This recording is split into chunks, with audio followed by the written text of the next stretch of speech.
So what to solve this problem,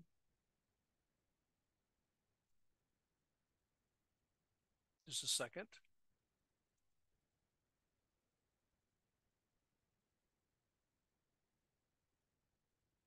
Some issue. Oh, okay. I'm not sure exactly what's going on with the recorder, but let's see. Okay, if what you do is you match this up with a pattern here. So A is 3 and B is -2. So you just write down here 3 minus a -2, 3 minus a -2, and then B is just -2. So this equals 5 minus 2. That's the image of 3 minus 2. Then over here, you do the same thing of 2 minus 2 and 2. So this would go to 0 and 2. And X here would go implicitly, well, the A is 0 and the B is 1. So this would go to -1, 1. So this is just understanding what this notation means. The rest of this problem is the kind of thing that would take a bunch of time to sort of show this. You'd have to show this map was linear and check that it's one-to-one and onto. And the same thing here. All of these other problems are show that these maps are basically you're showing that they're one-to-one and onto and linear. And that's what all these problems are being with different vector spaces. Which is a little, you don't want to do it too many and that too many times. And this is we only have 3 minutes left, but sort of the take home message of isomorphisms is that, that isomorphisms are an equivalence relation in the sense that there's an inverse shake. I can sort of collect all the vector spaces that are together and ask what's that are isomorphic to each other. And so, for example, if A is isomorphic to B, then B is isomorphic to C, then they're isomorphic to each other. And the issue then is that what's going to happen is that all the vectors that are isomorphic to each other, if you divide them into classes, they're all this, in each case, they're all the same dimension. So here's the basic theory. Vector spaces are isomorphic if and only if they have the same dimension.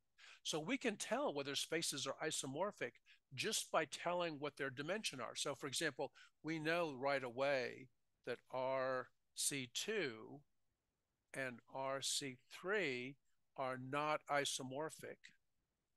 That is, there is no isomorphism between those spaces because they're the different dimension. This is dimension 2, this is dimension 3.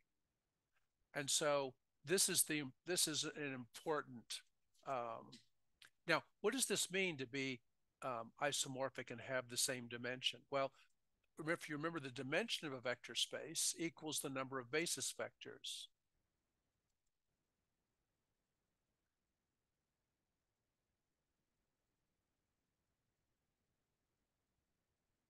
So if this was true, or to show that that was true, what you'd have to do is show that if you're given a vector space V that's isomorphic, suppose that V and W are isomorphic, right?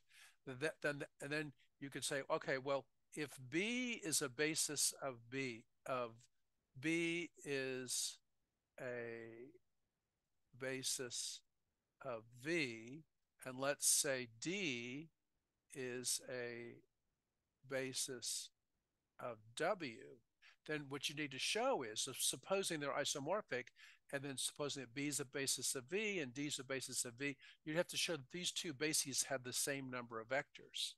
Well, if it's isomorphic, then there's an isomorphism, say K, so if B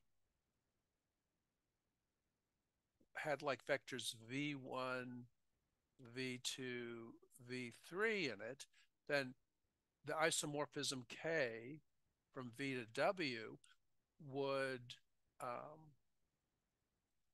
what you'd need to show, well, what is it? You'd have to go back and ask, what does it mean for this to be a basis? Well, these are linearly independent and they span the space, right? So what you'd want to show is that that if I took the image of K of V1, K of V2, and K of V3, say if there were three vectors here, I take the images of the basis vectors here, and if I could show that if I, however many there are, maybe there are 10 of them or n of them, I take the images of those vectors. If I, and these vectors are in, these are all in W, right? Well, if I could show that these vectors were linearly independent and span the space W, then I would know that this was a basis. And if these are all different, that none of these are the same, then um, we would know that the number of vectors in V, the number of vectors in the basis of B was the same as the number of vectors in W. So we would have produced a basis out of this basis here. And that's what this proof of this dimension theorem does here. It divides into two pieces. If the spaces are isomorphic, they have the same dimension, and it's a page there. Then it does the other way. If the spaces have the same dimension, then they are isomorphic. And it's a little bit, it's not so hard to show this because you're just using those properties of all the properties we've dealt with before. So it's not complicated. It's just a matter of understanding the ideas. But that's the crucial thing, because then we can ask, for example, what is P3 isomorphic to R4? Well, if they have the same dimension, then they are isomorphic. There is an isomorphism between them. And if their dimensions are not the same, then they're not isomorphic. And that, I've gone over times, but I just wanted to point out that the last thing. So you do have a sense that on assignment 5, it says here, for what values of K is PK isomorphic to R to the N? And which of these linear vector spaces are isomorphic to each other and why?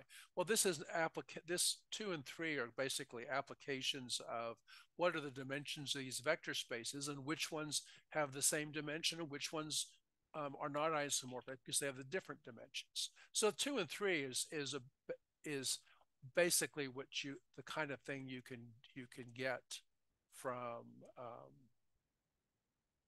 um, from this idea.